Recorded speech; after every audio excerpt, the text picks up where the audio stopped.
That's actually really good. I think I may keep this. Yeah, I think I may keep this. I'll keep that one. I'll keep that one. Yeah. I'll take that. There was a lot of good triumphs there. Okay, we got some people waiting for an audience. Treasure of the Ancients. Oh, yeah. DC 30. Ouch. DC 19. Okay, you can handle that one. Tristian. Get you on a DC 14. The morning after. Drunk and raving, the Fae retreated to their world come morning, but they left chaos behind. One of the rivers has changed its course. A forest has disappeared, and a hill has turned into a gaping hole in the ground.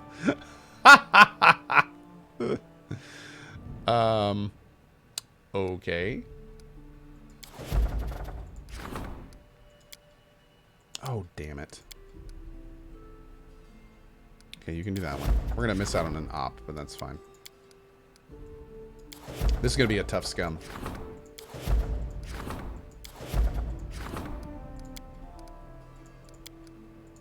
Okay. Let's see what's going on. You didn't start most of the events, you just assigned people to them? Oh no, I started them all. I started them all. Yeah. What I do, Colonel Starkin, is I go through them all and assign people. And then once I've made sure that all the problems are covered and we've got as many opportunities as we can, I then go back through them and start them all. Yeah, like I just did. If I'm interested in this, should I play Pathfinder Adventures first? No. You do not need to at all. No. Is this still my first playthrough? It is. Mm-hmm. It is. Miss Chaotica, I have no idea. That's a great question. The townsfolk have launched a complaint against the inhabitants of the Mages' Quarter. They speak of dubious characters prowling the street while their sleep is disrupted by terrifying noises and flashes of color. So no big deal, right? But the people became fed up with a young alchemist's mistakes led to a contained explosion. Windows all on the street started shaking, and then some sticky purple substance rained down on the town. Children started playing with it immediately. Well, that was messy. Allegedly, it made the streets smell like a wet goblin's hide for a whole week. They're amazingly well versed, these accusers. They must have plenty of time to go out smelling wet goblins. I understand just how difficult it can be to live us alongside mages and alchemists, but if we forbid their experiments, the magic potential of our kingdom will surely dwindle. If we limit the freedoms to research, we'll clip our mages' wings. Ooh. Okay. Okay. We lost some community and stability, but we gained some arcane. Protection from compulsions. Okay. See about that. Westhall, good to see you this morning, buddy. How are you? Boop. Thanks again for the 3DS help, bud. For that, you get a sub. Okay. Boop. How many hours do I play in this game? 120 plus now. You do remember our little adventure with the Fey Lords and their inconsequent debates. Damn them? Before you ask by damn them, I meant both the debates and the Lords. Anyway, I've been thinking about the dreadful verbiage we received as a reward for the trials, the answer to the question about the fate of the gnome race. Allow me to remind you of the text. There it is. Not a single reasonable culture would spend valuable time solving this sort of phrase mince. If only someone knew how much effort it required to treat the matter seriously, but it paid off. It's obvious that the part of the open the road from the ancient dead man and his black-feathered messenger refers to Willius Gunderson, who awakened Vorticai. This guess led me to think, obviously the part about he who is born twice will be twice defeated referred to Armag. Exactly, we couldn't have known that at the time of the debates because we hadn't even met Armag yet, which makes me wonder who this respected host might be, but that's neither here nor there. So what do we do now? The riddle recommends we start looking after the twice-born is twice defeated, so that's happened. The other part, thrice the number of those who lost their faces, that's also only clear now. It's 24, 3 times the number of the defaced sisters there were. But the rest, what does it mean? When the moon leaves her path. And how does a dozen times in a dozen equate to 24? I'll have to study some astronomy reference books and write to some priests of Desna that I'm acquainted with. It's probably about some rare celestial phenomenon. I meant to ask you to deal with the first part of the riddle, the one about William Gunderson. Remember the riddle. We don't need to find him or talk to him, just read him. Here's what I think it means. I discovered that the poor fellow wrote and published a few horrendous books. Perhaps the answer is hidden in one of them? The very thought of digging through that parody of literature is disgusting. I'd very much like to appreciate, yes, appreciate, some help. Perhaps some book lover in this city would have a volume or two of his work? I will look for Gunderson's books and try to make some sense of them. Good luck on this difficult quest. I remind you, the riddle says we need to find something 5th in 10 and somehow related to Gunderson's writing. We put it together with the number 24 and go to the candle mirror when the moon leaves her path. I hope this isn't some elaborate fake prank, because if it is, I won't have to do any more research to understand what made the gnomes leave the first world. It was just the stinking neighbors. Interesting. This is like, hey, Westhall with the gift bomb. Thanks, buddy.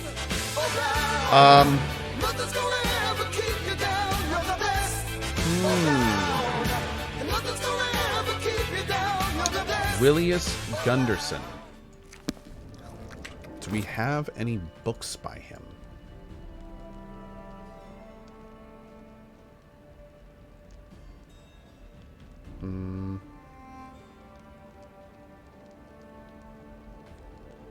Oh, I put all my books in here, didn't I? All according to plan. I wonder if we have something by William Gunderson that is like the 5th of 10.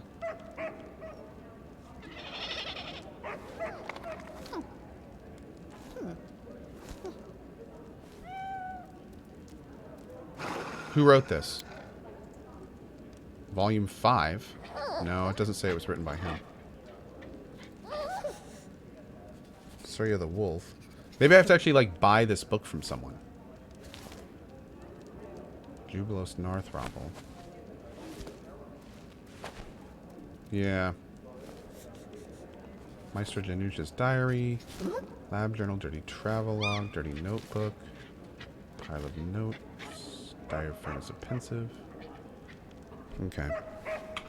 We do have a library, that's true. We can go look in the library as well. That's a good call. We looted all the books from the library, and it looks like they're not in there.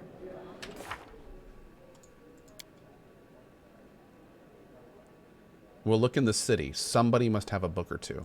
Okay.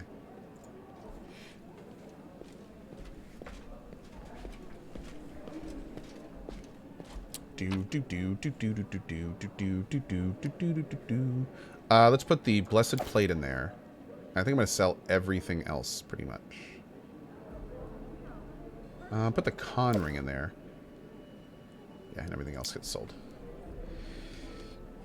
This is such a cool quest. Books and mysteries to explore and solve. Dude, I know. Now, I'm thinking when the moon leaves her path means either the morning or maybe the noon. Like maybe we have to be in Candlemere at noon, which would be the opposite of when the moon is in the middle of her path. It could also mean that maybe there's some kind of astrological thing like he was talking about, that we need to talk to somebody and be there on a certain date. Yeah, we'll have to see.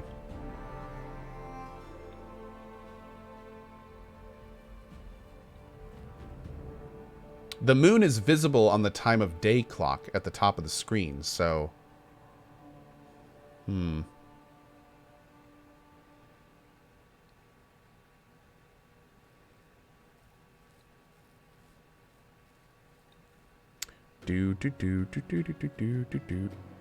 have to see. We will have to see. Or some priestess that represents the moon. Oh, it's a good idea. Yeah, maybe. Maybe. Maybe so. We'll check these vendors first, and then we'll check the library. I don't think it's... Oh, tell me, do you have any books by William Gunderson? It's like you're interrogating me. Of course I do. Everyone says he's bad, but I like him. The guy writes with feeling. I mean, used to write. Does the phrase 5th in 10 mean anything to you? Is this about Gunderson? He had a book titled 10 Adventures. Can I borrow them? Nice.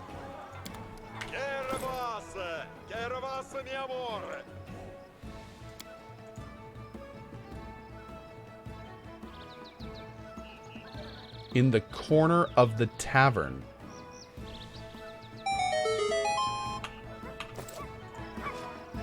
Let's go to the tavern.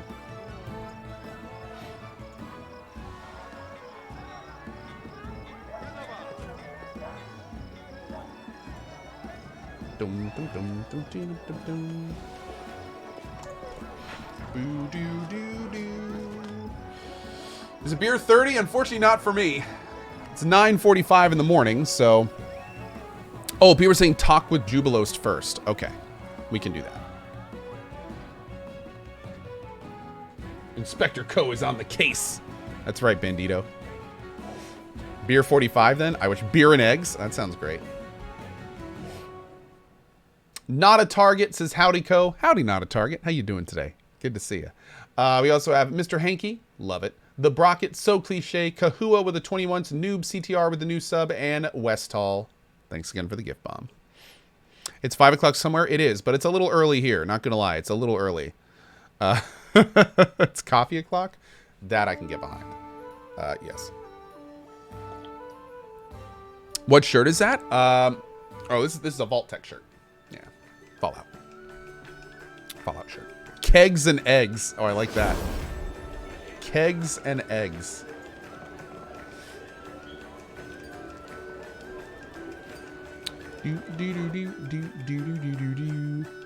It's 16 o'clock. Or 16...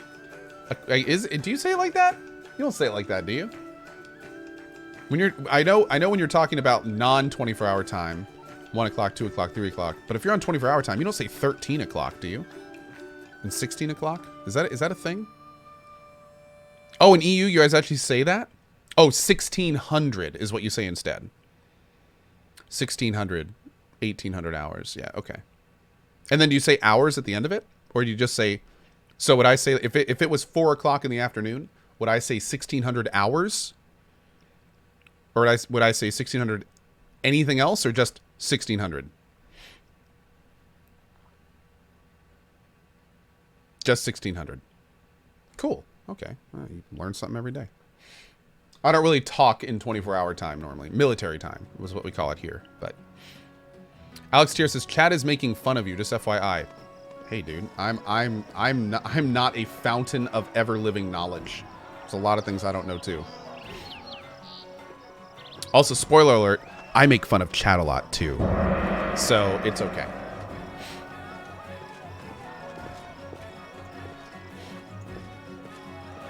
It goes back and forth. Dub Live in all caps says unsubbed, crying. Oh. Bye Bye Pie. Untwittered, unfollowed, unbeard? Did you just unbeer me? How do you even do that, bro? Wow. Sidewinder says chat is so toxic. I know, right? Oh my lord. I had no idea that our chat had this kind of vitriol. This kind of acidity, this toxicity of our city.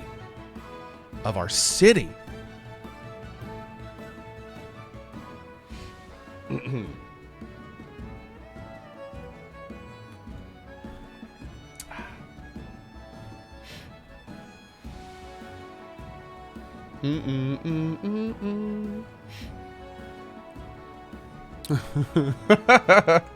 I believe this man. I believe him. He looks like a believable character. It's the glasses. I tend to believe people with glasses. All according to plan. It's true.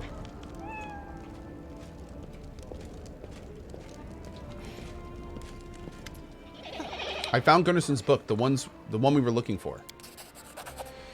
It's a good thing I'm not a follower of Shellin, or I'd throw this thing into the fire right now and draw the deity's wrath. Just look at this language. Shivering, she clanged to my shoulder and whispered, Willis, you are my only hope. Only your well-developed adventuring skills, your daring mind, merciless eloquence, and shameless courage can save a poor girl like me. Oh my god, it is bad.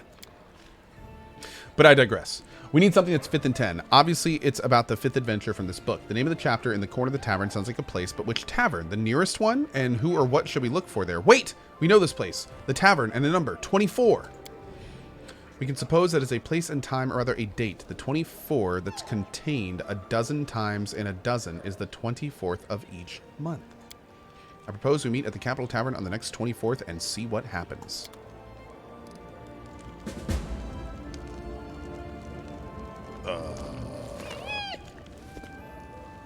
day is it? What day is it?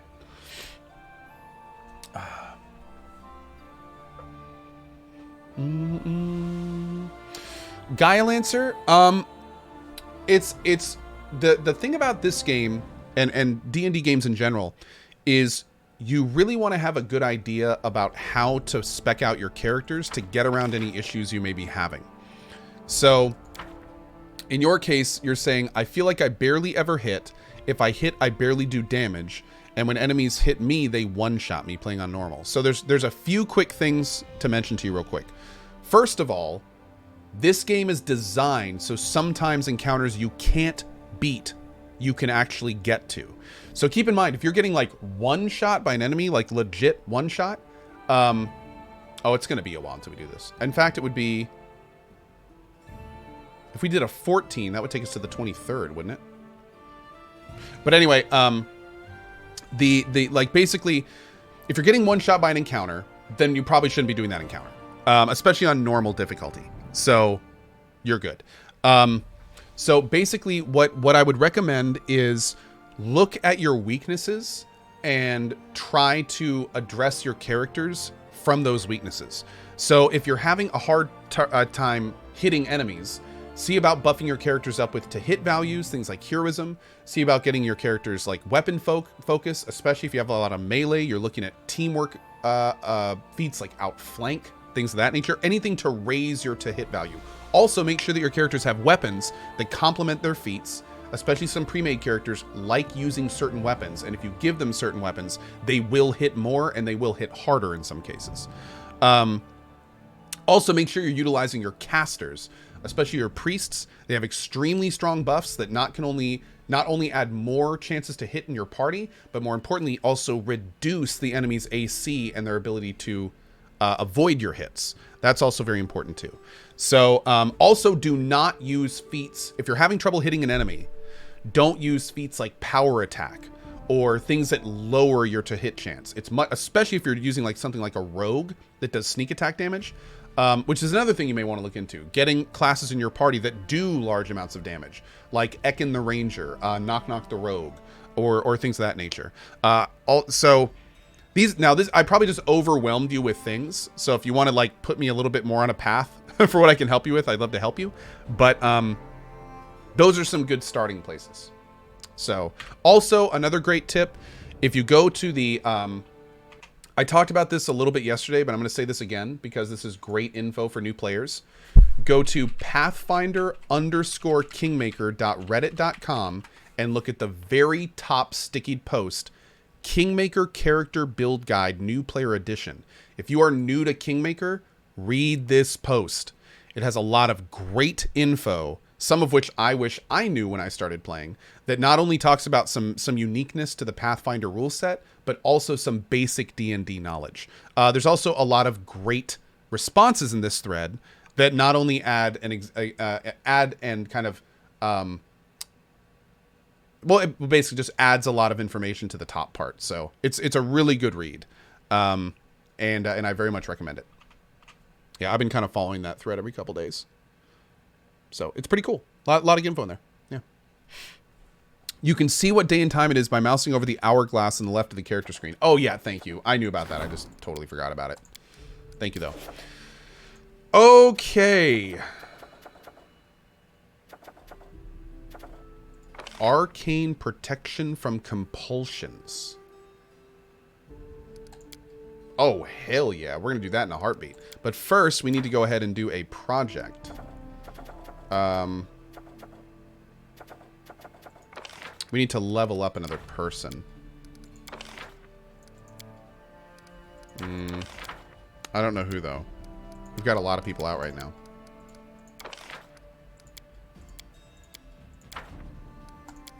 Ah, Valerie.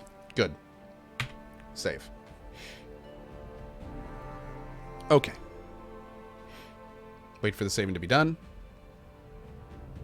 Hey, Thidgeman, how you doing this morning? I just find it funny how I know fairly complex games like Paradox Strategy and Path of Exile like the back of my hand, so I was just surprised. Thanks for the tips. Yeah, Gaia Lancer, dude, first of all, The 3.5 rule set and Pathfinder on top of it is expansive and huge. So don't feel bad having these issues. But yeah, anytime you have questions, feel free to answer them, and we're more than happy to help.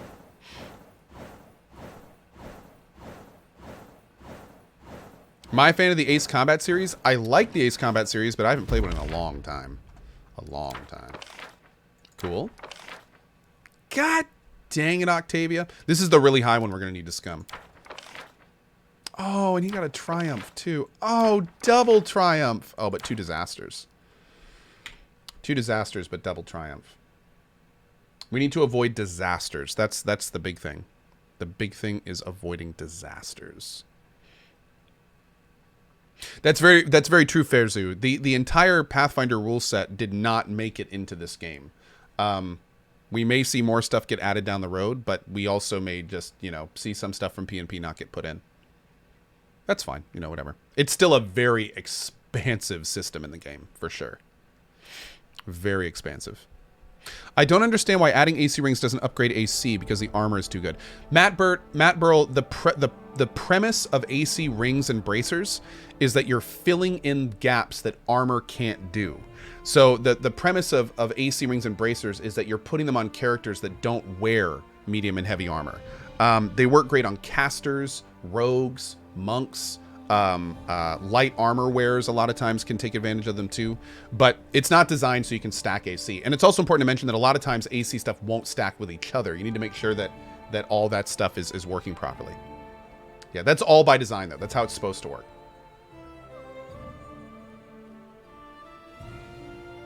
After general permission for arcane experiments was granted, life in the capital became much more colorful and unpredictable. +1 bonus for solving events by Magister in this claimed region. In the Shrike region, this bonus is raised to +3. Cool. I didn't even realize we got that. Cool.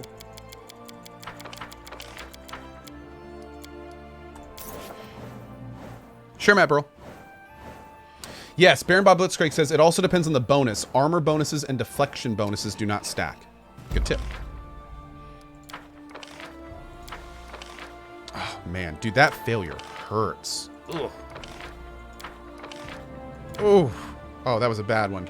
That was a bad one. In general, like type bonuses do not stack. Yes, and it's also very important to mention that if you're ever wondering how your bonus spread works out, you can mouse over your AC and you can see exactly where all that stuff is coming from. Very, very helpful when you're working with multiple characters and everything.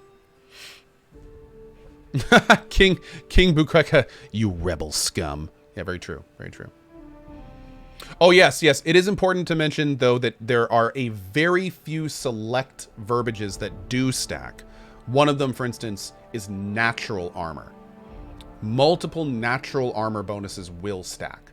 But again, those are rare and few and far between. And generally as like secondary equipment bonuses. Yep.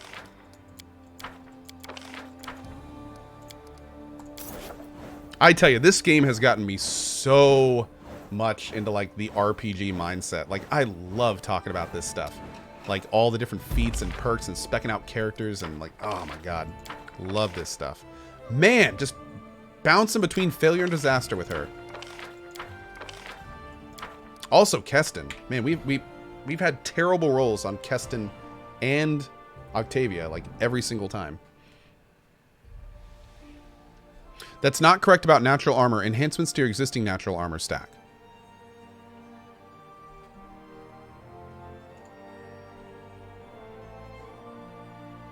Oh, okay.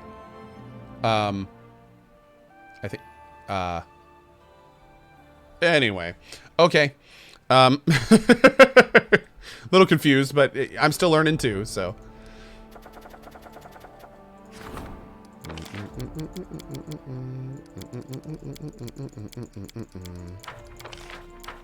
Where you at, Val? There you are.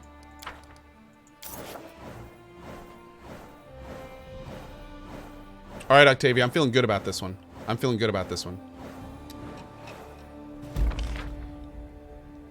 This is it. Octavia got it. Oh, no. Octavia, I swear to God if you get it this time. Oh, good. No, it was a complete disaster. Okay, great. Awesome. Oh, my Jesus. This is terrible. Ko is no longer a variety streamer. He is now an RPG streamer. I know, right? I know. Yeah, the disasters. Like, my whole kingdom's falling apart over here. Good God. I love how the Ko Bless and Ko Nope emotes are, like, basically, like, counter emotes now. It's kind of great. Whenever I see a Ko Bless and then a Ko Nope, it just looks so funny to me. I am a variety streamer. I play a variety of RPGs. Do.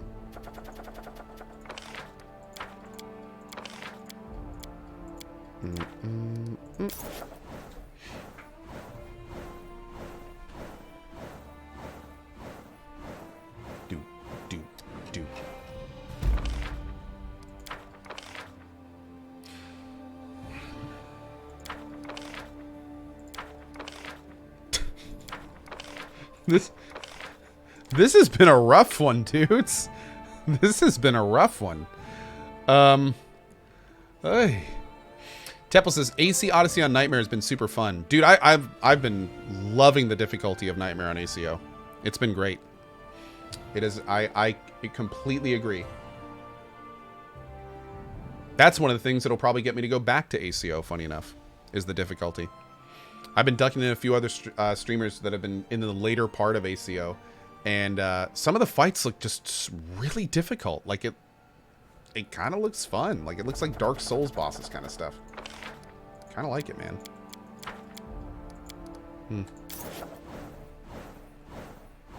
What is ACO? Assassin's Creed Odyssey. The newest Assassin's Creed. Probably one of the best ones, too.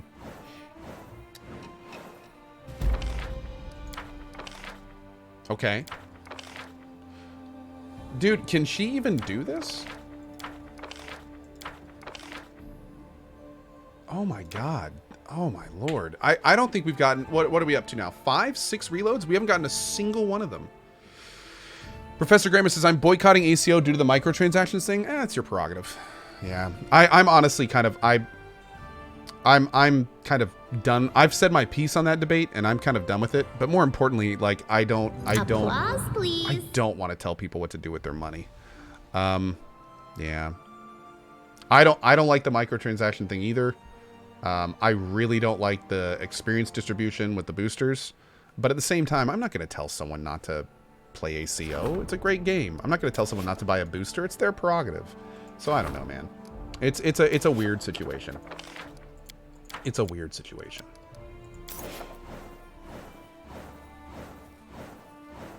Damn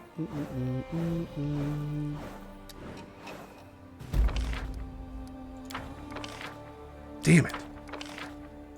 Man, okay, we gotta like...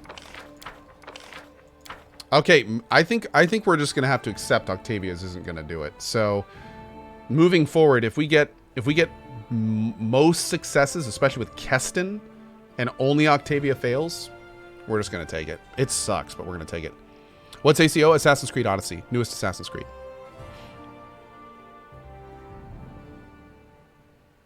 I'm a quitter? No, I'm not. Well, I'm not a quitter. I just don't want to spend 20 minutes save scumming one thing.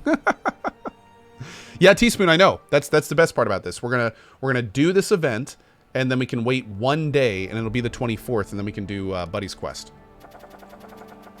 And then after that, I really want to go exploring. I really want to go out and start exploring the northwest of the map today. I want to get out there and do some fighting, man. Did I miss you playing the PoE 2 expansion packs? I wish, buddy. There's no PoE expansion packs. There's PoE 2 Definitive Edition. Oh, don't you dare. Oh my God. Harem?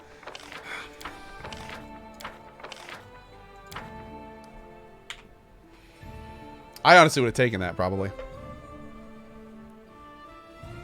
Well, coffee cup of Joe, and here's... Let me just say this real quick, because there's some people that are going back and forth on this. I think the biggest issue with ACO and the experience booster is that some people have done some math, and it looks more and more like the game was designed on higher difficulties to utilize the experience booster. And I think that's what's driving people crazy, me included, is the fact that they're changing the way that the game plays to promote the purchase of a booster. And again, some people are having no problems with their experience if they're doing some side content on the way up. Some people are fine with it, and then more power to you. I'm not debating it. I'm just saying both sides of the argument. So you make your own decision. I'm not going to tell you how to think about it. But there have been people that have tracked the experience gain throughout the game. There's a couple of YouTube videos on it. And it's looking more and more like the standard playthrough utilizes a booster and has like a more appropriate spread of experience. So, you know, again, it's all math and numbers, and who knows if they're right, because, you know, they didn't design the game. But yeah, I can't recommend this more. Do your own research on this. Don't listen to me or any other streamer. Like, if you're concerned about this, do your own research. There is no right answer in this stuff. It's a very gray area as companies kind of like figure out how much money they can get out of their games.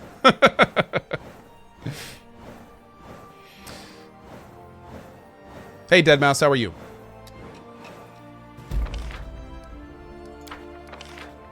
Oh my god. Killing me here. This is killing me. This is killing me. Simon Baxter says, don't listen to Co, way ahead of you. Ah, there you go. Where's the cat cam? No cat today. I don't know where he is. Probably hiding or playing with the other cats or something.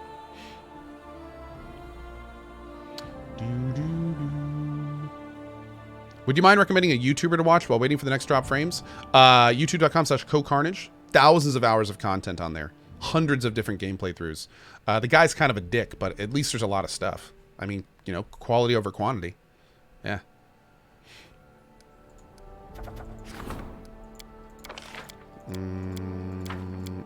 Here we go. Boom, boom, boom, boom.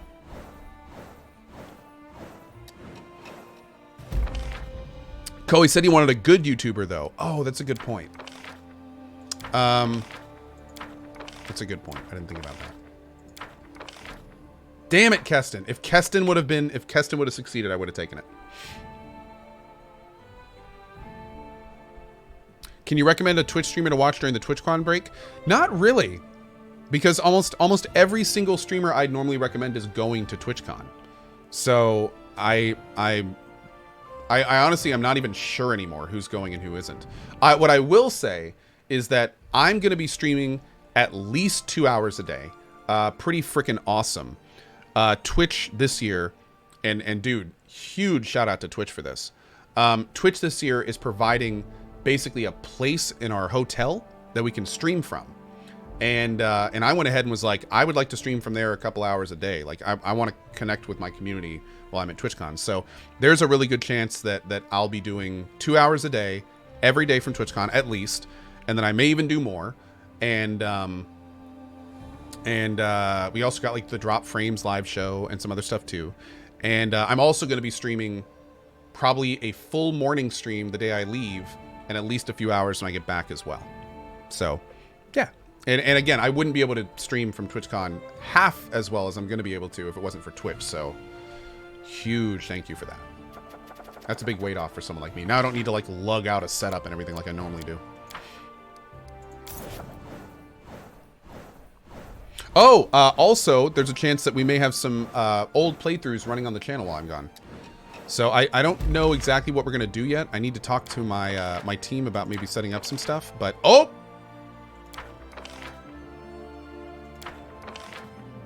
Keston? Keston? Don't disaster. Don't disaster. We did it! Everyone a success. We did it. We did it. We freaking did it. Awesome. Okay. Regent demands you. Red light. Probably put Lindsay there. Protector of the weak. Probably put him there. I'm not going to do this yet. Top secret. Oh, that sounds fun. DC 27. Applause, please. Oh, now Octavia can do look into the future. Perfect. Okay, before we start any events, we're going to save it here. We have not started them yet. because we need to go in and talk to our person first. Myrmidok with the co-bless, $10 tip. Thank you for that, man. And then we have Zambo Nuts with the mod tip. Thank you very much, man. Really appreciate that. And yes, I have not only heard of Chronicles of Illyria, I'm a backer of Chronicles of Illyria. So I'm hoping that it is good, but we will have to see. We will have to see. We will have to see.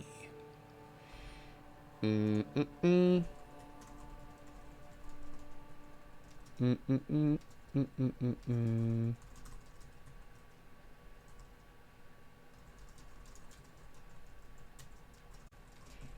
Mm-mm-mm-mm.